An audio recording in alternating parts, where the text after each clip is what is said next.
Terima kasih Bu Fitri selaku moderator yang telah memberi kesempatan pada saya untuk memandu acara kuliah umum pada pagi hari ini. Oke, Assalamualaikum warahmatullahi wabarakatuh. Salam sejahtera untuk kita semua. Yang saya hormati Bapak Rektor Universitas Gadjah Mada, yang saya hormati Bapak Dr. Hasanuddin Abdurrahman selaku narasumber pada kuliah umum pagi ini. Yang saya hormati Bapak Ibu Wakil Rektor, Dekan, Kaprodi, dan seluruh pimpinan di Universitas Gadjah Mada. Dan yang saya cintai, saya banggakan adik-adik mahasiswa baru Universitas Gadjah Mada dan juga mahasiswa-mahasiswa Universitas Gadjah Mada yang angkatan sebelumnya yang mungkin bergabung secara live streaming di YouTube. Tidak juga, lupa juga saya hormati Bapak Ibu dosen yang telah juga bergabung pada acara kuliah umum pada pagi hari ini. Ya, kuliah umum pada pagi hari ini merupakan tradisi yang dilaksanakan oleh Universitas Gadjah Mada setiap awal tahun ajaran baru dan juga sekaligus pada tahun ini sebagai bagian atau rangkaian dari acara Disnatalis Universitas Gadjah Mada yang ke-62 yang akan dilaksanakan puncaknya pada tanggal 7 Oktober bulan depan. Ya. Oke, hadirin semua yang telah bergabung di Zoom meeting ini, sesuai dengan tema pada kuliah umum pada pagi hari ini, yaitu From Dream to Habit, ya, rencanakan kuliah raih mimpi. Ya, jadi judul ini sebenarnya terinspirasi dari salah satu buku karangan beliau, Bapak Dr. Hasan. Ini saya kebetulan pegang bukunya ini ya. Nah ini, saya sudah punya ini Pak Hasan, sudah beberapa bulan yang lalu. Jadi beliau mengarang salah satu buku yang judulnya adalah From Dream to Habits, ya, rencanakan kuliah dan raih mimpi. Ya. Jadi seperti yang saya sampaikan juga kemarin di acara Permak, ya, bahwa silakan adik-adik mahasiswa bermimpi setinggi-tingginya, ya. Kemudian mulai dari sekarang Anda masuk di Universitas Gadjah Mada, kemudian untuk mulai merencanakan, ya, dari semester 1 untuk menggapai mimpi-mimpi tersebut. Nah, di dalam buku ini Pak Hasan sudah bercerita banyak ini ya tentang pengalaman beliau. Nah, tentunya nanti akan di-share di sini itu ya, pengalaman-pengalaman beliau yang saya kira ini Pak Hasan ini, atau biasanya orang manggil Kang Hasan itu ya, Pak Hasan ya. Ini bukan orang sembarangan ya, ini orang nomor 1 ya, di perusahaan Jepang di Indonesia ini ya. Dan ini betul-betul pengalaman dari praktik beliau sendiri. Jadi beliau ini adalah orang kampung dari pelosok Kalimantan yang kemudian merantau ke Jogja, kemudian kuliah di Jepang, dan sekarang menjadi orang nomor 1 di perusahaan di Jepang. Oke, saya kira supaya tidak terlalu lama, sebelum kita mulai, saya bacakan dulu ya, Kang Hasan, kurikulum vitae beliau. Nanti mungkin Kang Hasan akan lebih mendetailkan nanti dari cerita-cerita beliau ini ya. Nama lengkap ini Dr. Hasanuddin Abdurrahman. Ya. Beliau lahir di Pontianak ya, tanggal tahun 1968 ya, berkeluarga dengan 3 orang anak ya. Kemudian pendidikan beliau pertama S1 di jurusan Fisika di Fakultas MIPA Universitas Gadjah Mada, kemudian melanjutkan studi S2 dan S3-nya di Department of Applied Science, Graduate School of Engineering di Tohoku University di Sendai ini yang dulu sempat terkena tsunami ya Kang Hasan ya. Tapi Kang Hasan ini tahun 2002 sudah menyelesaikan studi PhD-nya ya. Jadi kalau yang tsunami itu 2011 salah ya. Kemudian pengalaman beliau bekerja ini dari mulai bekerja di PTL Nusa, kemudian sempat menjadi dosen juga di Universitas Tanjung Pura, kemudian bekerja di Department of Mechanical Engineering and Material Science di Kumamoto University, kemudian tadi lanjut di Tohoku University, sekaligus sebagai visiting research mungkin ya di sana, Kang Hasan. Kemudian setelah itu baru bekerja mulai di perusahaan Jepang dari PT Osimo Indonesia, ya Fumakila Group, mulai tahun 2007-2008, kemudian PT Osimo Indonesia sebagai direktur tahun 2008-2013, kemudian bergabung dengan PT Tore Industri Indonesia sebagai General Manager for Business Development tahun 2013 sampai dengan 2019, dan mulai tahun 2019 sebagai Associate Director di Tore Industri. Nah, nanti Tore itu perusahaan apa, nanti saya kira Kang Hasan akan menjelaskan untuk sekaligus gambaran ke mahasiswa, Kang Hasan, karena mungkin tidak tahu, padahal produknya mungkin sehari-hari dipakai, ya, tapi mungkin tidak tahu ada mahasiswa. Gitu, ya. Oke, beliau ini luar biasanya kesibukannya beliau sebagai direktur, tapi beliau masih menyempatkan untuk menulis banyak buku, ya. Dari mulai tahun 2014 ini ada beberapa buku, di sini ada 8 buku, mungkin sekarang sudah lebih ya Kang Hasan, ya. Dari minoritas muslim di Jepang, kemudian melawan miskin pikiran, ini juga buku yang sangat menarik. Emakku Bukan Kartini, Islam untuk Indonesia, terus yang tadi From Dream to Habit, Belajar Sekolah Sukses Kaya tahun 2018. Ya, ini banyak sekali. Kemudian beliau juga masih punya waktu juga ternyata, ya, di luar kesibukannya sebagai kolumnis ini, ya. Kolumnis ini ada menulis di Kompas, di Tirto, dan kalau saya ikuti di Detik ini setiap minggu, ya Kang Hasan, ya. Jadi adik-adik mahasiswa bisa mengikuti tulisannya Kang Hasan setiap minggu itu di Detik.com, ya. Itu ada nanti kolom opini, ya, kalau tidak salah, itu beliau akan setiap minggu akan muncul tulisan beliau. Kemudian di GeoTimes, ya. Kemudian beliau juga pernah memberikan kuliah umum, lecture di banyak tempat, ya, dari mulai personal development di UGM, ITB, ITS, IPB, dan lain sebagainya. Kemudian tentang career plan juga di UGM juga, kemudian cerita tentang Japanese corporate culture di perusahaan PT Peruri, di Unsud, Unair. Kemudian beliau juga memberikan materi tentang education, parenting, strategic management, public service improvement, business strategy, ya, banyak sekali. Jadi ini sangat luar biasa, dan yang luar biasa tadi adalah beliau betul-betul dari pelosok kampung. Nah, mungkin nanti Kang Hasan bisa cerita dari bagaimana di pelosok kampung di Kalimantan sana, kemudian hingga bisa menjadi saat ini, ya. Ini untuk memotivasi para adik-adik mahasiswa ini bahwa semua orang itu bisa bermimpi dan mewujudkan cita-citanya. Oke, saya kira tidak perlu panjang lebar. Saya serahkan waktunya kepada Bapak Dr. Hasanuddin Abdurrahman untuk menyampaikan materinya. Mungkin kira-kira 1 jam, Pak Hasan. Atau monggo nanti menyesuaikan, ya. Oke, saya kira langsung saja waktu saya serahkan kepada Kang Hasan. Monggo Kang Hasan. Assalamualaikum warahmatullahi wabarakatuh. Terima kasih Pak Samsiro, Pak Rektor. Terima kasih atas kehormatan yang diberikan pada saya untuk membuka acara perkuliahan di Universitas Jana Badra ini. Saya jadi nostalgia, Pak, terus terang. Mohon maaf. Ini saya dulu waktu kuliah, itu sering ke kampus Jana Badra. Ya sering banget sih, enggak lah. Tapi saya hafal itu kampus yang di Jetis itu. Kalau yang satunya saya enggak pernah pergi. Ya, di Jetis Pingit. Kampusnya itu atap joglonya itu. Kalau yang atap merah kayaknya baru ya, Pak, ya? Ya, relatif baru lah. Artinya baru itu bukan pada tahun 90-an. Jadi tahun 90-an itu saya di UGM itu jadi aktivis mahasiswa lah gitu ya. Tapi bukan yang suka demo ini, Pak. Aktivisnya waktu itu ngurusin kegiatan kampus ya, Jamaah Salahuddin, bikin terawih, dulu belum ada masjid, jadi kami itu terawihnya di dekat bundaran UGM itu di Gelanggang, kemudian sampai luber ke jalan. Nah, di Jana Badra itu juga ada organisasi serupa, artinya yang menyelenggarakan kegiatan-kegiatan kerohanian. Nah, saya sering ngasih training ke pengurusnya untuk gimana cara kita ngelola organisasi ini. Jadi emang dari dulu tukang ngoceh, Pak. Yang saya ingat dulu nggak nyangka juga ternyata sudah tahun 52 tadi, 50 berapa? 58. 58 sudah berdiri. Karena waktu saya datang, zaman-zaman saya masih sering datang itu kok saya lihat kampusnya masih baru. Jadi saya pikir itu kampus baru berdiri.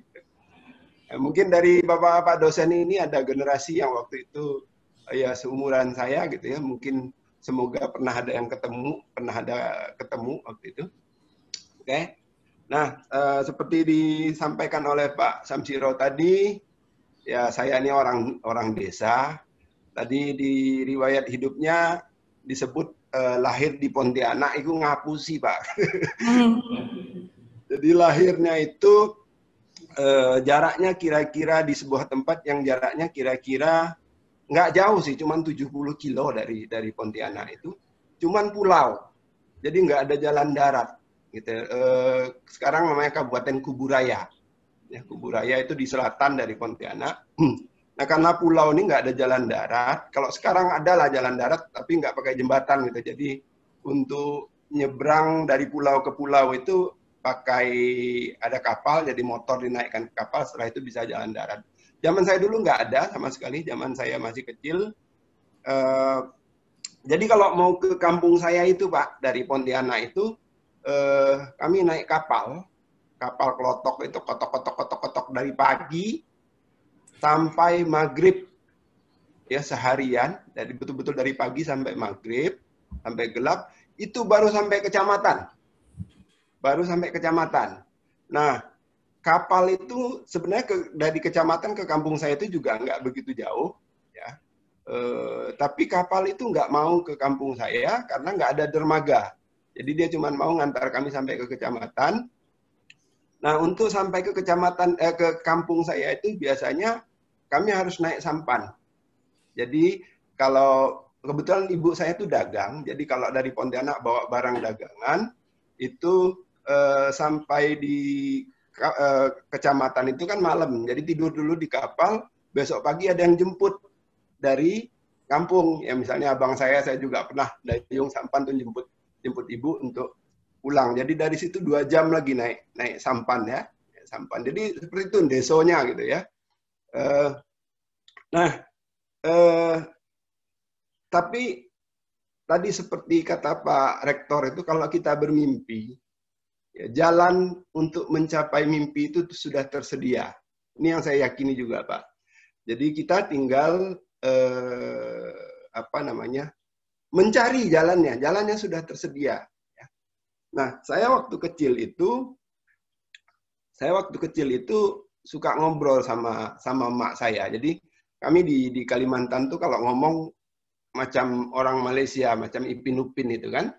Nah, jadi waktu kecil saya tuh sering lihat orang pergi haji. Kalau zaman dulu kan namanya orang pergi haji itu kan heboh ya. Sekarang juga heboh sih. Jadi satu kampung tuh tahu. Jadi dari situlah saya tahu ada tempat yang namanya Mekah. Kemudian, aduh ini jadi rada-rada cengeng saya kalau ingat momen ini. Nah, saya tuh jadi excited, jadi tertarik banget untuk pergi ke tempat yang jauh. Karena orang-orang pulang haji itu cerita tentang hal-hal yang kita nggak pernah lihat kan di kampung. Ya.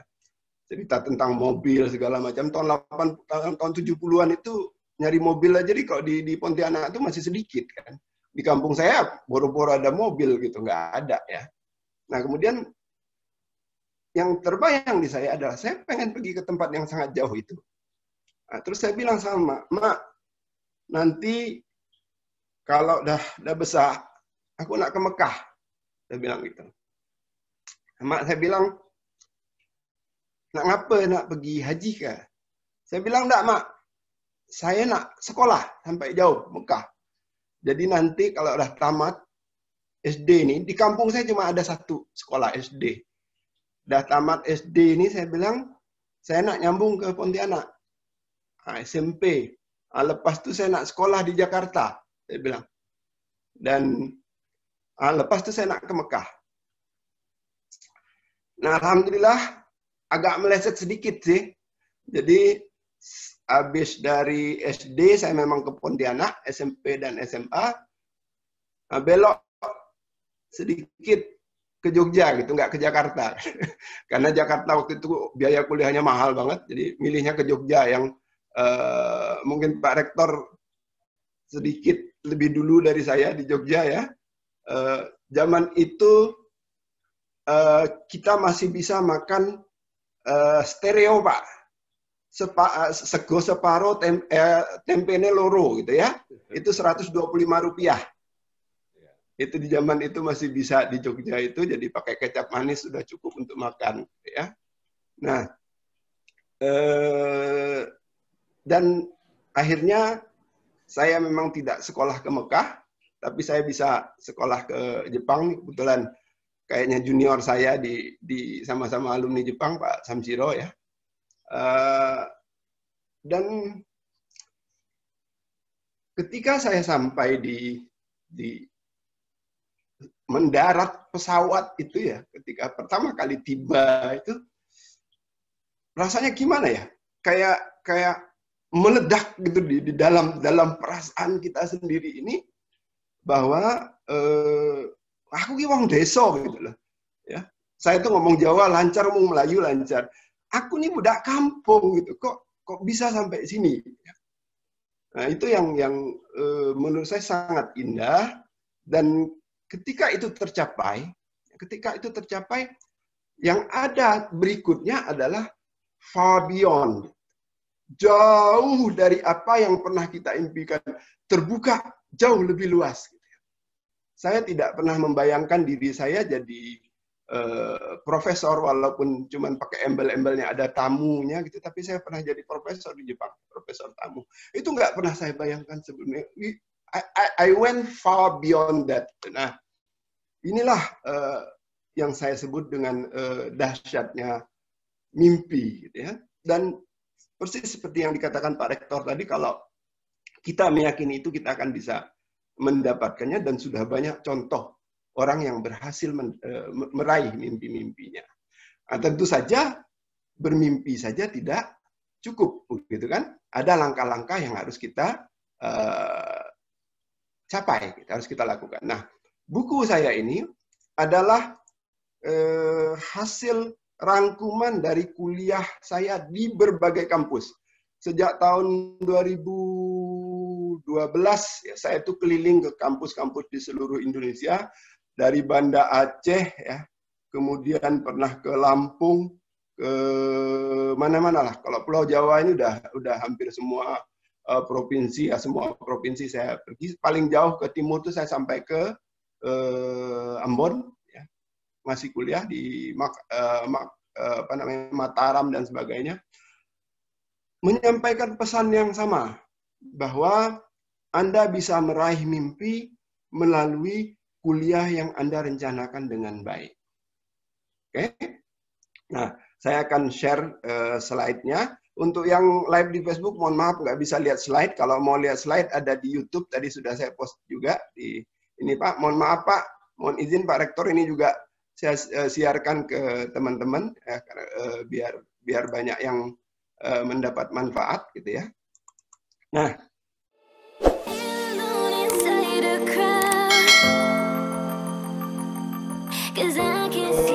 ini judul kuliah saya. Jadi ada sedikit foto, ya. Ini waktu saya masih muda, saya bekerja sebagai peneliti di Kumamoto University, dan saya melakukan eksperimen di University of Tokyo di Tokyo. Saya waktu itu peneliti fisika, saya melakukan penelitian fisika zat padat.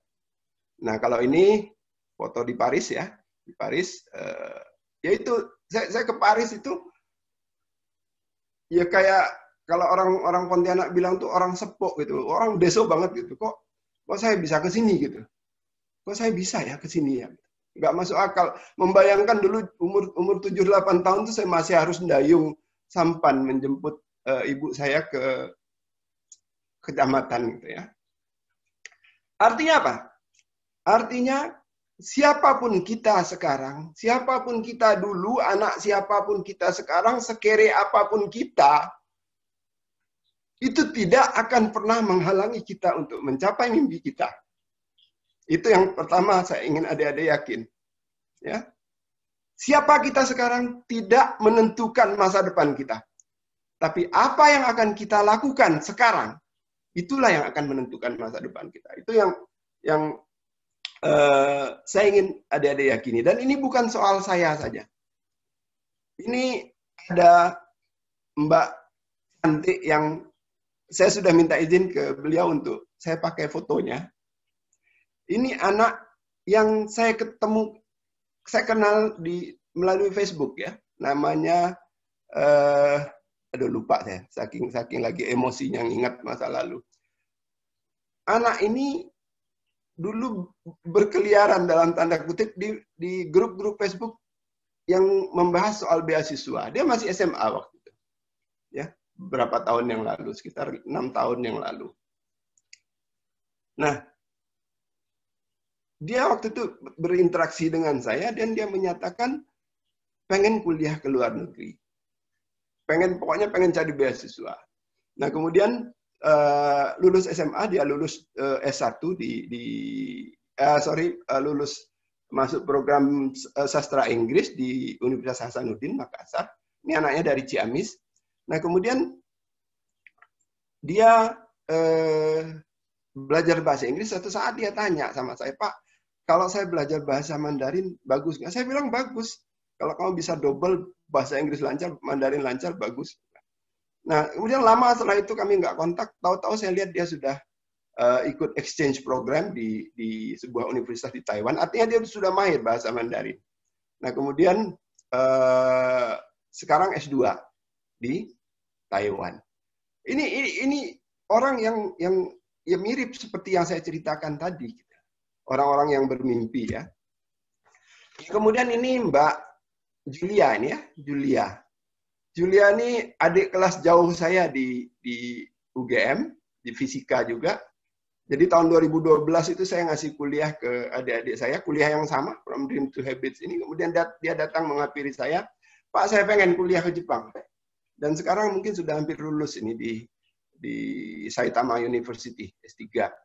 Kemudian ini juga orang-orang yang sama, ya. Ada yang riset di Inggris, ada yang riset di Jepang, macam-macam ya. Dan tidak hanya riset, banyak orang yang bekerja secara profesional. Yang saya katakan, yang saya sebut menjadi global citizen. Global citizen itu apa? Paspor Anda tuh nggak ngaruh. Ya artinya paspor Anda tuh, kewarganegaraan Anda tidak menentukan di mana Anda bekerja. Yang menentukan adalah keahlian Anda. Anda mau kerja di New York, hayo. Ya, mau kerja di Paris, hayo. Mau kerja di Seoul, hayo. Karena apa? Anda punya sesuatu yang laku dimanapun. Nah inilah yang harus kita kejar. Yang harus Anda kejar sekarang. Jangan takut bermimpi besar. Oke? Nah persoalannya, ini, saya dulu dosen. Dosen, dan setiap kali di awal perkuliahan saya selalu tanya ke mahasiswa, dan sampai sekarang kalau saya ketemu mahasiswa itu saya mengajukan pertanyaan yang sama. Kamu tuh kuliah mau apa? Mau apa kuliah?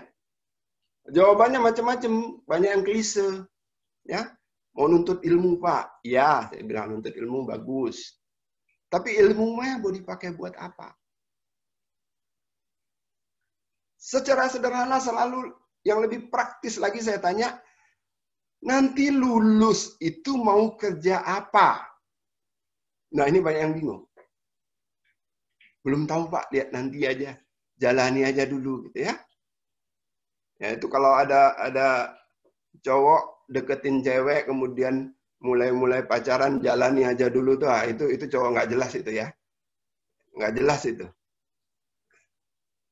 Tanya, mau ngapain? Hidup itu harus ada tujuan. Anda keluar rumah, mau ngapain? Oh, mau ke Indomaret, belanja. Kan ada tujuannya. Nggak ada orang melakukan sesuatu tanpa tujuan.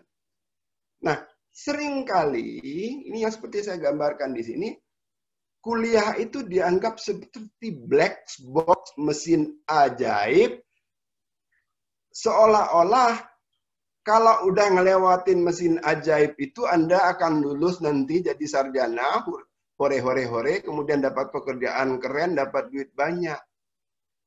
Ya. Seolah-olah seperti itu. Seolah-olah gelar sarjana, ijazah sarjana itu menjamin segalanya. Faktanya, pengangguran lulusan universitas itu banyak. Dan kecenderungannya naik terus. Kecenderungannya naik. Nah, kenapa? Apakah universitasnya jelek? Enggak. Persoalannya sering ya, orang menyebut itu pengangguran terdidik. Saya bilang itu bukan pengangguran terdidik, itu pengangguran berijazah. Ijazah doang dia punya, tapi skillnya enggak ada. Apa itu skill? Skill adalah sesuatu yang bisa Anda pakai untuk menyelesaikan masalah di tempat kerja. Sesuatu yang bisa Anda sumbangkan untuk tempat kerja Anda. Nah, itulah yang memberi Anda uang sebagai imbalan. Ya. Nah, seringkali orang mengira dia punya ijazah itu dia sudah otomatis punya skill. Tidak. Karena itu, pastikan Anda lulus dengan suatu skill. Nah, gimana caranya? Yaitu tadi, kalau tidak jelas mana yang mau Anda tuju, Anda tidak akan tahu skill apa yang harus Anda raih. Skill apa yang dibutuhkan di tempat itu. Ya, kalau tidak tahu tentang bagaimana situasi pasar kerja, bagaimana situasi di dunia kerja, Anda nggak tahu. Ibaratnya, Anda mau ke Semarang tanpa tahu jalan untuk menuju ke Semarang itu. Karena itu, tetapkanlah tujuan, tetapkan mimpi. Ya, di sini tetapkan mimpi. Mau jadi apa? Rumusannya bisa macam-macam. Seperti saya tadi mimpi kanak-kanak banget kan, mimpi kanak-kanak banget. Saya pengen ke luar negeri, dah. Pengen kuliah tinggi-tinggi. Atau saya ingin jadi engineer. Saya ingin jadi akuntan. Saya ingin jadi trainer. Saya ingin jadi wartawan. Bagi mahasiswa sudah harus ada rumusan jelas. Saya ingin jadi pengusaha. Tanpa itu, Anda akan kuliah mengambang. Ibaratnya, coba Anda ke supermarket. Anda mau masak, tapi tidak tahu apa yang mau dimasak. Bisa nggak Anda belanja? Jadi, Anda yang kuliah tanpa ada gambaran tentang profesi yang akan Anda raih kelak setelah lulus, itu seperti orang belanja ke supermarket tanpa tahu apa yang mau dia beli, dia masak kelak setelah pulang. Apa yang mau Anda beli? Semua mau dimasukin ke keranjang. Nggak jelas. Ternyata nanti yang Anda beli tidak cocok dengan apa yang mau Anda masak. Sedangkan yang Anda mau pakai masak untuk barang yang Anda butuhkan untuk pakai masak, Anda nggak beli. Seperti itu situasinya. Karena itu tetapkan. Nah, saya sering kesel gitu sama adik-adik mahasiswa. Udah semester 7, ditanya kamu mau kerja apa? Kalau nggak tahu, belum tahu nih Pak. Sambil nyengir. Nah itu saya terus kesel gitu ya. Kok belum tahu? Nah, terus bagaimana skill kamu? Nah, ini ditanya, udah bisa bahasa Inggris belum? Belum, Pak. Nah, kapan kamu mau belajar? Macam itu. Nah, kita tetapkan mimpi. Tetapkan mimpi, kemudian setelah itu, dari sini kita mundur. Oh, untuk jadi ini diperlukan syarat ini. Jadi clear kan? Seperti mau masak tadi, saya mau masak soto. Nah, kalau mau masak soto, tahulah kita, misalnya mau bikin soto ayam, belilah ayamnya. Belilah bawang, belilah kunyit, segala macam. Itu berbeda dengan, oh saya mau masak steak. Beda bahannya. Maka beda syarat-syarat yang harus dilalui, karena itu penting. Anda nggak mungkin ngerangkum semua, Anda nggak mungkin beli satu supermarket itu, ya semua bahan di tempat makanan supermarket itu Anda beli semua baru dipilih di rumah. Enggak.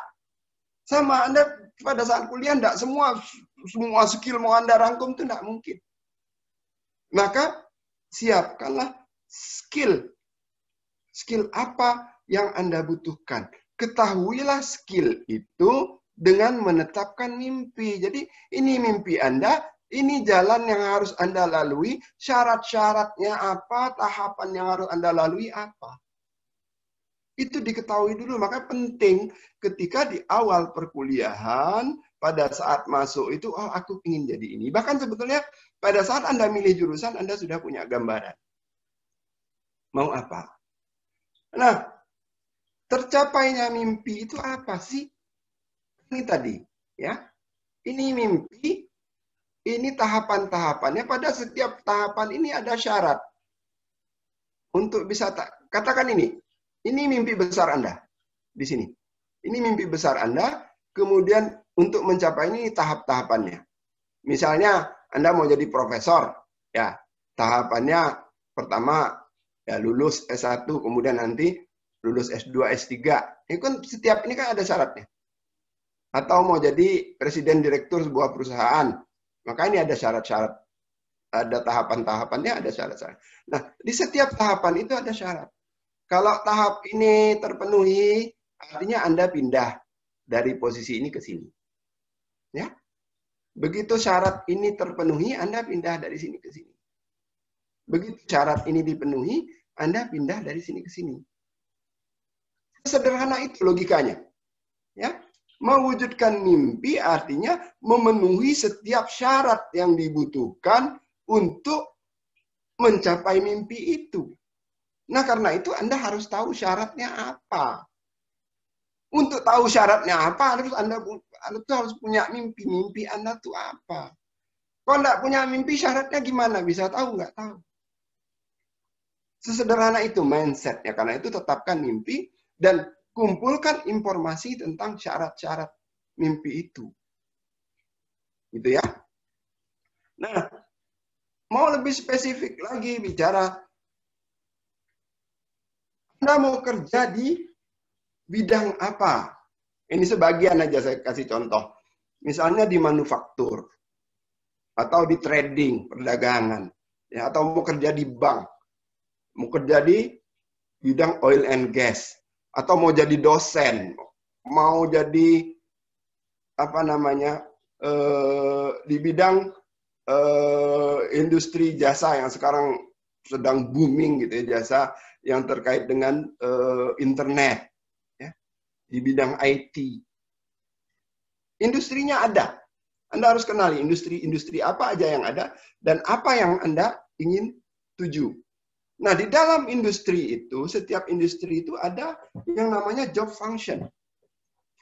Ya, ini juga sebagian saja. Misalnya ada bagian produksi, itu job function. Ada PPIC, ya. Ada bagian accounting dan finance. Ada bagian purchasing, ada sales, ada bagian IT, engineering, dan sebagainya. Anda sudah harus membuat gambaran. Yang nggak harus satu mungkin, tapi buat gambaran. Mana sih gitu ya. Artinya kenali dunia kerja, tahu apa yang sedang terjadi di dunia kerja, sering-seringlah melongok ke dunia kerja. Nah, dari situ Anda akan tahu apa syarat untuk masuk ke dunia kerja itu. Ya. Bagaimana caranya? Saya anjurkan untuk cobalah buka-buka itu website tentang lowongan pekerjaan. Lowongan pekerjaan ada banyak kan, ada JobsDB, JobStreet, macam-macam lagi. Nah, coba cek misalnya,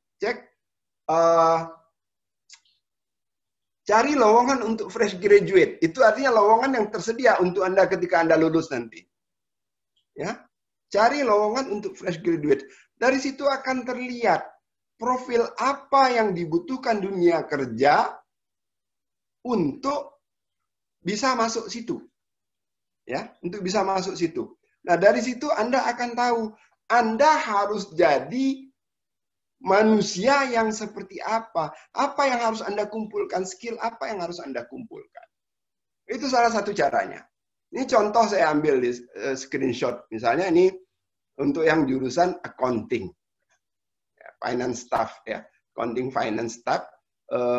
Kita lihat di sini fresh graduate are welcome to apply. Artinya anak-anak baru lulus bisa masuk. Harapannya sih ini yang udah punya pengalaman 1 tahun atau pernah internship, coba lihat. Ada internship. Dari sini kelihatan apa yang Anda butuhkan. Ya, yang lulusan akuntansi bisa lihat ini, tapi yang bukan lulusan akuntansi pun bisa mencontoh ini. Misalnya di situ apa? Kebutuhannya. Dari job desk-nya, dari requirement-nya, kita akan tahu. Dia harus bisa bikin financial report, artinya balance sheet. Anda udah harus bisa, sekarang masih geleng-geleng apa tuh balance sheet Pak, gitu ya. Anak-anak accounting belum tahu. Balance sheet harus tahu, profit loss tahu, nanti dari ledger mindah ke balance sheet bagaimana, dari ledger mindah ke profit loss bagaimana itu tahu. Bisa ngerjakan, terampil. Ya. Nah, kemudian di luar itu coba lihat di situ. Familiar dengan SAP. Ya, apa itu SAP? Nah, ini zaman sekarang anak-anak akuntansi sudah harus mahir soal SAP. Tentu saja ya, yang bangsanya dasar-dasar nih, Microsoft itu udah lewat lah, Microsoft Office itu udah mutlak ya. Kemudian bisa bekerja dalam tim dan bekerja independen, ini kan soft skill. Ya, kita lihat syaratnya tidak hanya punya degree, punya ijazah, banyak lagi detailnya. Ya, termasuk syarat IPK-nya ada di situ. Nah, perhatikan ya. Ada satu hal yang tidak tertulis di situ. Tidak tertulis itu ada tidak disebutkan. Apa? Ini lowongan ditulis dalam bahasa Inggris. Artinya apa? If you don't speak English, you are not welcome. Dan Anda bisa cari sekarang hampir semua pekerjaan yang buka lowongan untuk masuk ke dunia kerja untuk fresh graduate itu semua nuntut bisa bahasa Inggris. Maka kalau Anda tidak bisa bahasa Inggris, sudah satu cacat besar yang Anda miliki sebagai lulusan universitas. Sudah satu syarat yang Anda gagal memenuhinya. Karena itu mulai dari tingkat 1 tuh gimana caranya bisa bahasa Inggris. Dan bahasa Inggris itu nggak sulit. Nah, ada sejumlah skill yang harus Anda miliki, yaitu skill teknis, ya, yang menyangkut profesi. Yang ini Anda harus cek di silabus kuliah Anda. Ini banyak mahasiswa dapat silabus dibuka juga enggak. Jadi lihat di dalam itu, apa target setiap mata kuliah. Setiap mata kuliah itu ada target skill-nya. Nah, pastikan Anda mendapatkan skill itu bukan cuma nilainya doang. Bukan lulus dengan nilai A, B, C saja. Tapi skill yang dituntut dari kuliah itu apa? Anda yakinkan bahwa Anda bisa. Ada bagian-bagian di mana Anda harus terampil. Tidak sekadar tahu, ya, urut-urutannya, tapi tahu bagaimana melakukannya, terampil. Anda punya keahlian untuk melakukannya, punya keterampilan. Kemudian ada skill umum. Skill umum sebentar lagi akan saya bahas. Kemudian skill khusus yang sifatnya sertifikasi tadi seperti SAP itu. Ya, SAP. Kalau untuk orang-orang misalnya yang umum nih, banyak yang umum di teknik misalnya, teknik sipil. Ya. Teknik sipil sepertinya sekarang AutoCAD itu sudah wajib. Nah, di luar itu tuh kalau ada tambahan skill khusus misalnya bisa programming, itu akan sangat berharga, ya. Ya. Jadi 3 hal ini harus Anda miliki. Itu semua karena itu kumpulkan semua informasi yang tentang apa yang Anda butuhkan untuk mencapai mimpi tadi, untuk dapat kerjaan tadi. Kalau nggak tahu, lagi-lagi Anda nggak akan tahu keahlian apa yang Anda butuhkan. Ya, jadi poin ini, kuliah itu berorientasi pada kompetensi. Anda harus buat daftar ini tadi, daftar yang saya tunjukkan tadi, daftar ini. Buat daftar kompetensi apa yang harus Anda miliki. Nah, setiap saat tuh nanti dibuat cek, oh ini aku udah punya, oh ini aku sudah punya, oh ini aku sudah punya.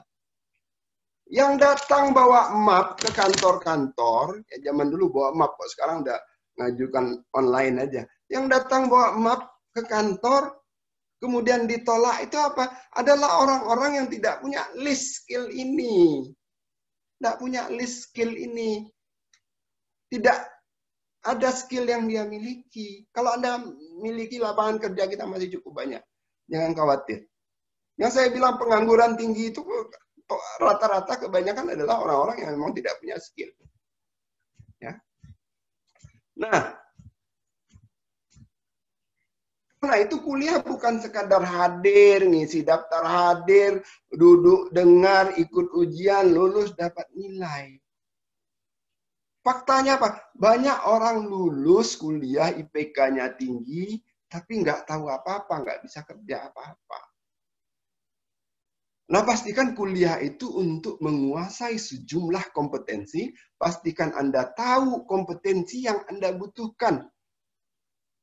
Dan tahu bahwa kompetensi itu ada dalam mata kuliah yang Anda pelajari. Nah, kemudian ini tadi bicara soal kompetensi dasar. Di luar kompetensi yang sifatnya profesi tadi, sebetulnya ada yang sifatnya fondasi. Ya, misalnya di sini kemampuan memakai komputer dan gadget.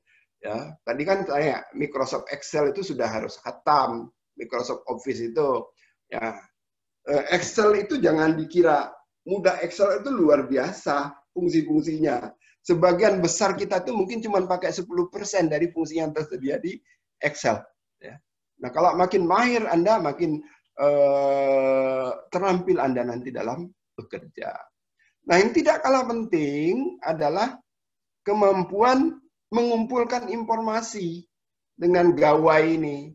Ya, minggu lalu saya tulis di Detik itu, saya suka nyengir kalau ada mahasiswa yang atau siapapun yang tanya ke saya, Pak, kalau mau kuliah ke luar negeri itu gimana caranya?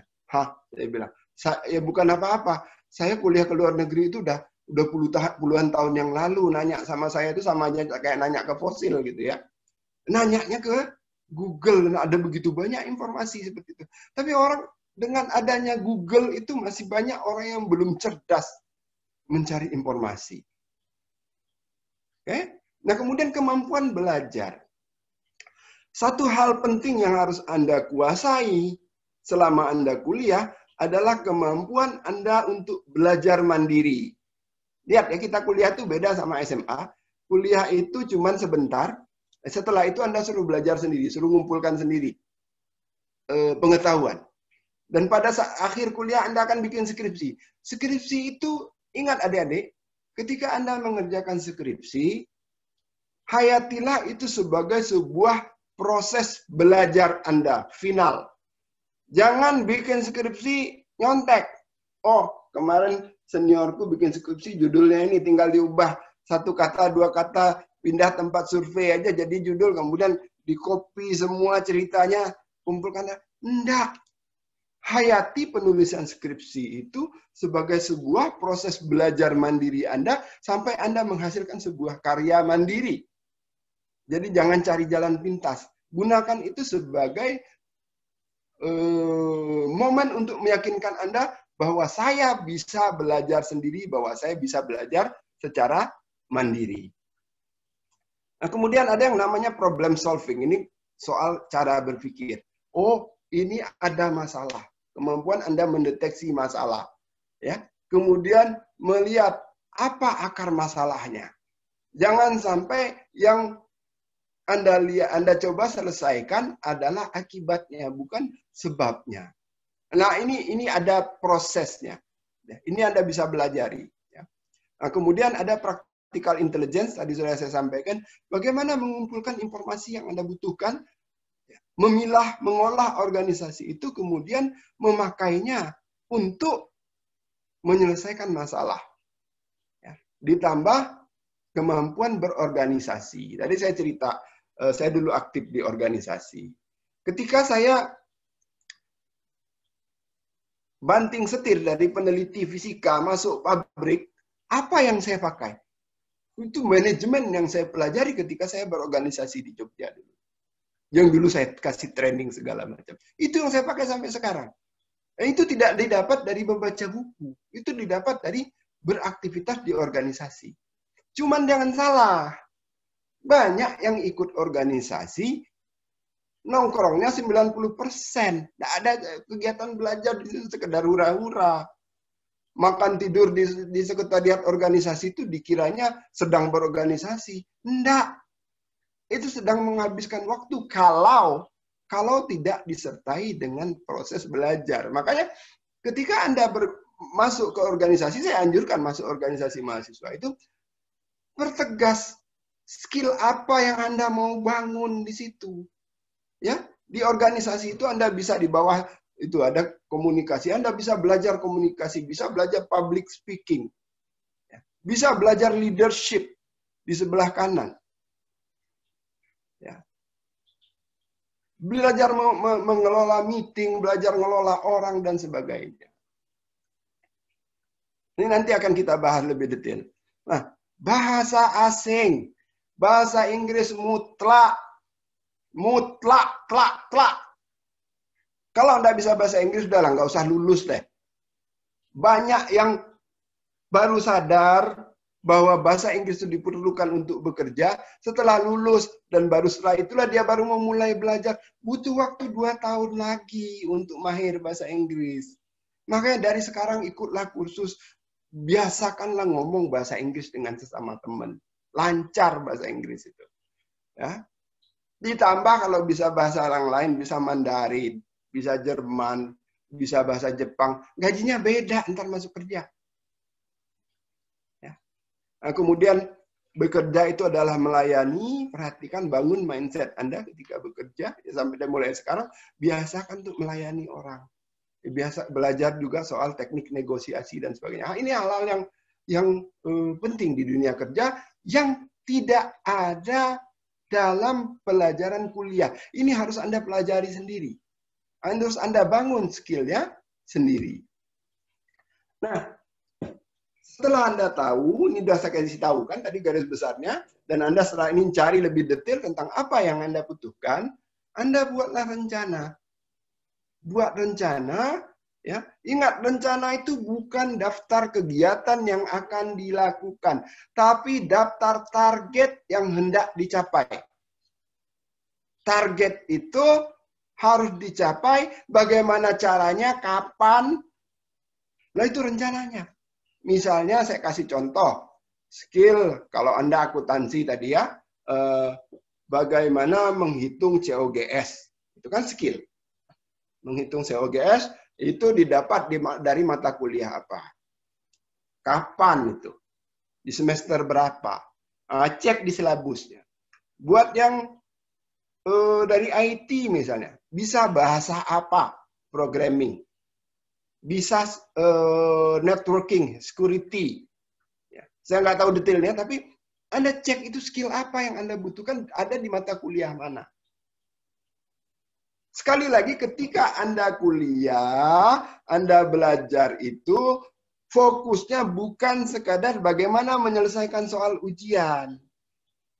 Bukan soal gimana dapat nilai A, B, C.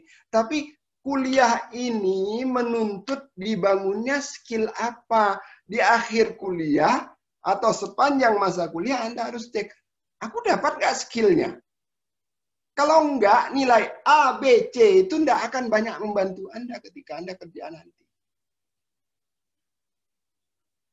Jadi ditanya, aku sudah dapat belum skillnya? Ditakar di saat itu. Ya. Di luar itu ada misalnya skill tertentu yang Anda harus ikut kursus. Ada skill tertentu yang Anda harus ikut seminar. Belajar sama pakar. Nah, ini direncanakan semua. Direncanakan, dan kalau sudah ada rencana, eksekusi. Ya. Rencana itu misalnya ini, Anda kuliah dari tahun 1, 2, 3, 4. Ya. 4 tahun. Semester ini skill apa yang akan Anda raih? Untuk meraih skill itu tindakan apa yang harus Anda lakukan. Nah, setiap bulan pada satu semester itu Anda buat rencana mingguan. Minggu ini mau ngapain, minggu ini mau ngapain. Dan setiap minggu itu Anda buat rencana harian. Maka bangun pagi itu Anda punya di kepala tuh punya rencana hari ini aku harus ini. Harus dapatkan skill ini harus kerjaan ini harus beres. Nah, orang yang menghabiskan waktu sia-sia itu adalah orang yang tidak punya tujuan dan kemudian tujuan itu tidak diterjemahkan jadi rencana. Karena itu bangun pagi kepala kopong, hari ini mau ngapain nggak tahu. Diajak kawan menggila kemanapun dia ikut. Kalau Anda sudah punya rencana, Anda sudah punya ini nih. Jam sekian kita nonton yuk. Aduh, sorry bro. Aku mau belajar ini. Ya kan? Kalau ada godaan setan, Anda sudah punya list. Tapi kalau ini list Anda kopong, kita nongkrong sana. Hayo. Itulah yang terjadi ketika mahasiswa menghabiskan waktu untuk hal-hal yang tidak produktif. Ya, loh Pak, memang masa muda kita nggak boleh nongkrong. Ya nongkrong boleh lah, saya dulu juga nongkrong. Nah, dijadwalkan nongkrong itu. Dijadwalkan waktu Anda having fun tuh dijadwalkan. Hari ini, dalam seminggu ini, jadwal saya main game jam sekian sampai jam sekian hari ini. Dijadwalkan, nggak apa-apa. Jangan sampai seminggu itu isinya main game semua. Itu yang nggak benar. Ya buat jadwal sehingga Anda bisa menakar. Oh, udah cukup ya sampai jam sekian aja. Ini masih ada kerjaan lain yang harus saya lakukan. Hiduplah dengan rencana di pagi hari, bangunlah dengan rencana. Ketika Anda menjelang tidur, tanya diri Anda, tadi rencana saya jalan enggak? Target yang mau saya capai, tercapai enggak hari ini? Tugas yang harus saya selesaikan, tercapai enggak? Berapa banyak yang saya tunda? Itu namanya evaluasi harian, muhasabah. Jangan sampai tengah nanti waktu udah mau lulus, banyak kali yang dulu tidak kulakukan. Nah ini yang tidak boleh terjadi. Jangan sampai pada saat Anda pakai topi wisuda itu, Anda menyesali begitu banyak skill yang dulu tidak sempat saya kumpulkan. Ngenes. Waktu nggak bisa diputar ulang. Karena itu, sekali lagi, bangunlah pagilah dengan rencana. To-do list. Ya. Apa yang harus saya lakukan hari ini? Dan tidurlah dengan evaluasi yang positif. Oh, tadi aku sudah melakukan ini. Ini sudah jadi, ini sudah beres, ini sudah beres. Ini tadi ada yang tertunda, besok mesti beresin. Begitu. Ya.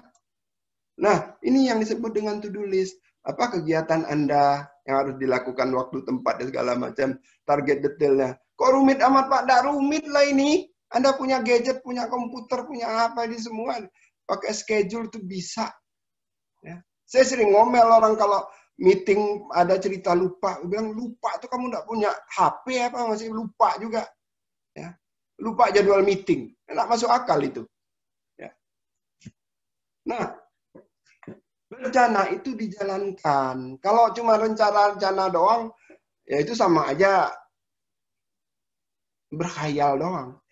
Rencana itu jalankan. Tadi saya bilang, ini mimpi Anda seperti sebuah rumah. Mimpi Anda itu seperti sebuah rumah, dan aktivitas harian Anda itu adalah ngumpulin bata, masang bata. Satu bata satu hari, 365 hari, Anda punya 365 bata.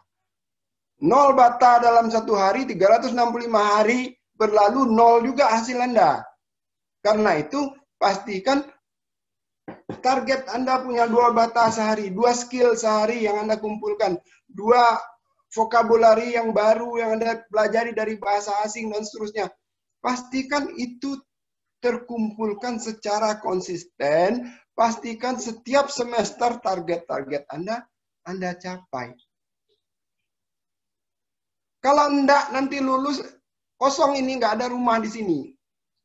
Sama saja dengan Anda tidak pernah kuliah, itu sayang sekali. Ya. Kontrol hasilnya, ya, kegiatan apa yang Anda lakukan, targetnya apa, cek hasilnya, dapat nggak? dapat sertifikat, dapat skill ini aku udah bisa cek, buat evaluasi sendiri, ya. Kontrol hasilnya, isi daftar seperti ini, ya. Biasakan mengorganisir data Anda. Jangan cuma di kepala doang, buat tertulis. Itu nanti kalau kerja sangat penting keterampilan seperti itu. Nah, kalau udah berhasil kan udah dapat hasil, cek. Kalau udah dapat seperti itu, artinya target-target Anda tercapai.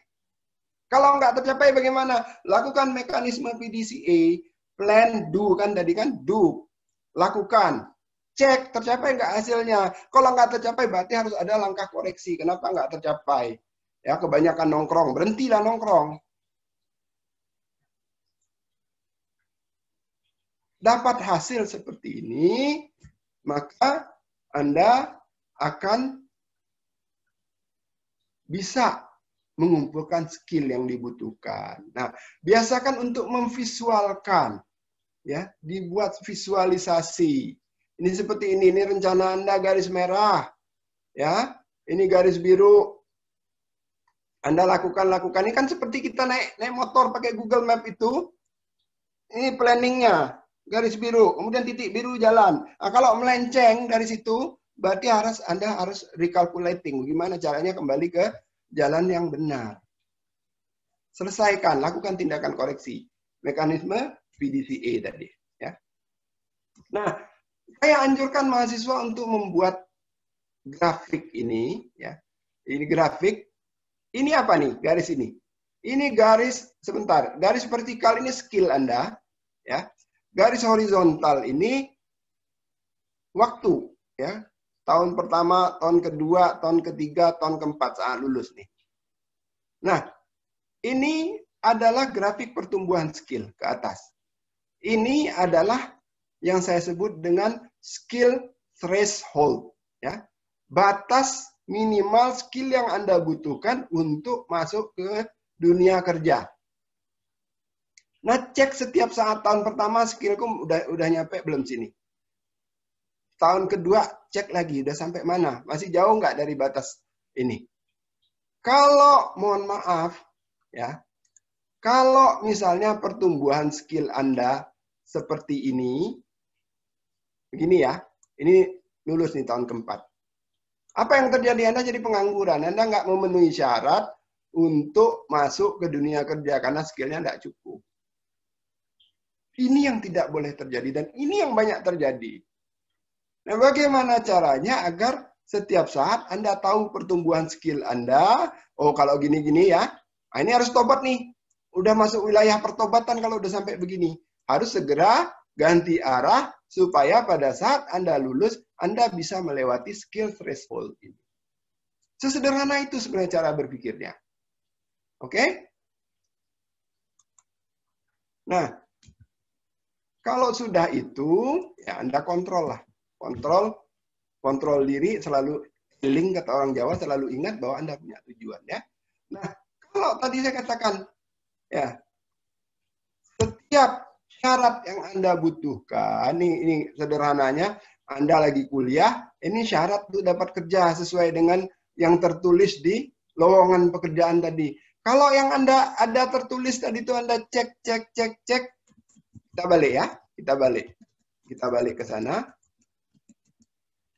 Kalau ini cek semua, terima nggak Anda di tempat bekerja? Keterima. Anda punya bachelor degree. Ya, pengalaman nggak ada, tapi kan dia bilang di sini fresh graduate oke. Bisa pakai Microsoft oke. Familiar dengan SAP oke. Ya. Orangnya detail lah, ini latihan detail ya. Kemudian able to work. Kalau ini semua dapat Anda, artinya Anda keterima di sini. Sesederhana itu cara berpikirnya. Ya. Sederhana itu cara berpikirnya. Nah, yang harus ada dalam pikiran Anda adalah list skill yang dibutuhkan untuk masuk di dunia kerja tadi. Tanpa list itu Anda tidak akan punya pedoman. Ya. Tanpa list itu Anda tidak akan punya pedoman. Punyalah list ini. Punyalah list ini dan pastikan tahun pertama cek, oh ini dapat. Tahun kedua cek, dapat. Tahun ketiga cek, dapat.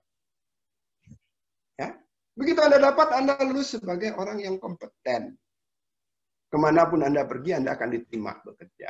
Nah, lulus itu pun hanyalah awal. Lulus itu hanyalah awal. Nanti pada saat bekerja, hal yang sama tadi akan terulang lagi. Anda nggak mungkin kerja di satu tempat terus di posisi yang satu terus. Enggak.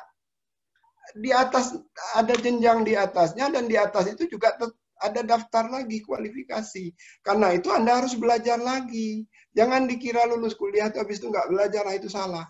Makanya saya bilang kuliah itu hanya adalah latihan belajar seumur hidup. Belajar Anda yang sebenarnya adalah nanti seumur hidup. Untuk naik ke atas lagi ada lagi skill deretnya. Jadi Anda sudah punya nih di lulus kuliah tadi kan udah punya nih kualifikasi ini. Tapi untuk 5 tahun ke depan Anda harus mengumpulkan tambahan lagi. Misalnya ini 1, 2, 3, 4 skill.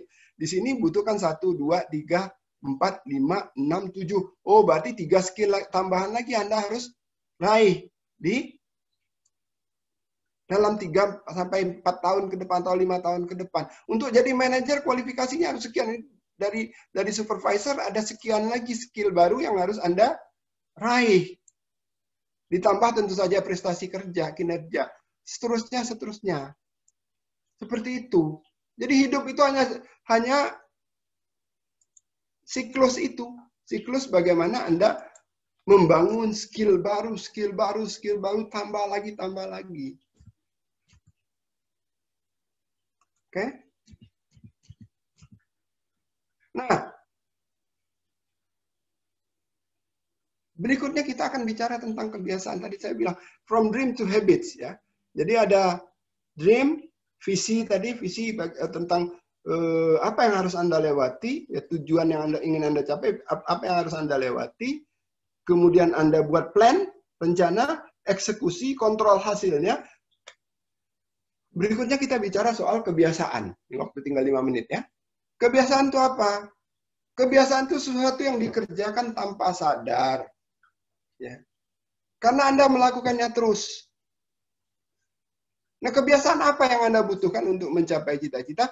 Tadi kebiasaan membuat sistematika, punya tujuan, kumpulkan informasi untuk mencapai tujuan itu apa yang dibutuhkan, buat rencana, eksekusi itu harus menjadi sebuah kebiasaan besar dalam diri Anda. Kebiasaan berproses. Kebiasaan berproses. Nah, kita ini nggak sadar bahwa hidup kita ini isinya kebiasaan. 70% dari aktivitas harian kita itu adalah kebiasaan. Bangun pagi, sikat gigi, ya, sarapan. Nah, orang yang produktif akan segera cari informasi, berpikir. Orang yang tidak produktif ngapain? Kebiasaannya nongkrong seharian. Nah, ingat, yang membawa Anda kepada mimpi Anda, ya, bukan sekedar intention, kemauan, nawaitu tadi, bukan. Yang membawa Anda kepada tujuan Anda adalah kebiasaan. Ini saya kasih gambar, ini telur ceplok sama telur dadar. Anda bangun pagi, lapar, aku pengen makan telur ceplok. Ya. Bangun, pergi ke dapur, nyalakan kompor, taruh penggorengan di atas kompor, kasih minyak, kasih garam, pecahin telur, di situ Anda dapatkan telur ceplok. Besoknya bangun lagi, enggak, aku hari ini enggak mau makan telur ceplok, aku mau makan telur dadar. Apa yang Anda lakukan? Anda ke dapur, nyalain kompor, taruh penggorengan di atas kompor, ya, nyalakan kompornya, kasih minyak, ambil telur, pecahin telur, kasih garam, jadinya apa? Telur ceplok. Kenapa? Tindakan Anda, kebiasaan Anda adalah kebiasaan pembuat telur ceplok. Apapun niat Anda tidak akan mengubah hasil akhir itu. Makanya saya tulis di sini, banyak orang ingin telur dadar, tapi kebiasaannya telur ceplok, dapatnya telur ceplok. Banyak orang yang pengen langsing, tapi kebiasaannya kebiasaan orang gendut. Ya, setiap 2 detik ngemil masuk mulut, ya, jadinya gendut. Anda ingin lulus, tapi kebiasaan Anda kebiasaan orang tidak lulus, maka Anda tidak lulus. Anda ingin bekerja, tapi kebiasaan Anda adalah kebiasaan pengangguran, maka Anda akan jadi pengangguran. Mau mengubah hasil Anda harus mengubah kebiasaan Anda. Itu yang penting. Nah, ini habit formation, ya. Bagaimana kuncinya, ya. Kebiasaan itu adalah tindakan kompeten yang kita lakukan tanpa sadar. Ya, tidak biasa itu kita tidak sadar, kita tidak kompeten. Dikasih tahu, termotivasi, sadar, tapi belum kompeten, ya, karena Anda belum melakukan tindakan. Lakukan tindakan, Anda menjadi kompeten. Anda dengan sadar, ya, bertindak berdasarkan kompetensi itu. Lama-lama ini Anda terus lakukan tindakan berdasarkan kompetensi ini berulang-ulang, Anda akan menjadi orang kompeten tanpa perlu menyadarinya. Nah, inilah yang harus Anda bangun. Ya, ini nggak usah deh. Nah, kebiasaan apa yang harus dibangun? Ya, tadi berproses. Tadi yang seperti saya sudah sampaikan, ya, yakin akan berhasil, terkelola waktu dengan baik, gigih, tidak gampang menyerah. Kebiasaan berpikir positif, proaktif, menjalin hubungan baik dengan orang lain, ini semua kebiasaan. Kalau kebiasaan berkhianat sama orang akan berkhianat terus. Gitu. Termasuk kebiasaan yang merupakan keterampilan, kemampuan Anda ngetik dengan cepat itu sebuah kebiasaan. Ya, kemampuan Anda ngiris bawang itu sebuah kebiasaan yang sangat penting, ya, keterampilan yang sangat penting dalam dunia memasak, misalnya, ya. Nah, dalam situasi pandemi sekarang apa yang harus Anda bangun? Ini terakhir dari saya. Interaksi dengan dosen akan makin berkurang, artinya kemandirian Anda dituntut sangat tinggi. Ya. Sekarang misalnya kuliah, kalau dulu kuliah harus duduk di kelas, nggak boleh main HP diomelin sama dosennya. Sekarang kuliah bisa sambil main HP, ya. Matikan kamera bisa sambil makan Indomie. Nah, sekarang siapa yang bertanggung jawab atas tercapai atau tidaknya skill Anda dari kuliah Anda sendiri? Ya kalau mau sambil main HP ya silakan, risikonya Anda tanggung sendiri. Ya. Sekarang zamannya informasi, kembangkan kemampuan praktikal intelijen yang sudah saya jelaskan tadi, ya. Dan mohon maaf kita nggak tahu ini pandemi akan bagaimana ujungnya. Maka Anda harus sanggup membangun kemampuan adaptasi yang luar biasa, ya. Fleksibel dalam hal Anda cepat membangun skill baru untuk menghadapi situasi pasar yang berubah. Ya. Boleh jadi ketika Anda lulus tadi, lulusan accounting itu nggak perlu lagi diperlukan banyak misalnya, karena sudah dikelola oleh komputer semua. Nah, bagaimana Anda bisa dengan cepat beradaptasi, membangun skill-skill baru. Begitu, waktu yang disediakan untuk saya cukup pas, ya. Ini Pak Samsiro pasti tahu, ini gaya orang Jepang. Kalau presentasi fix 1 jam, nggak boleh molor. Kita biasa kalau gakkai itu, kalau meeting conference itu 7 menit harus pas. Oke, terima kasih. Saya kembalikan ke Pak Samsiro untuk tanya jawab. Ya,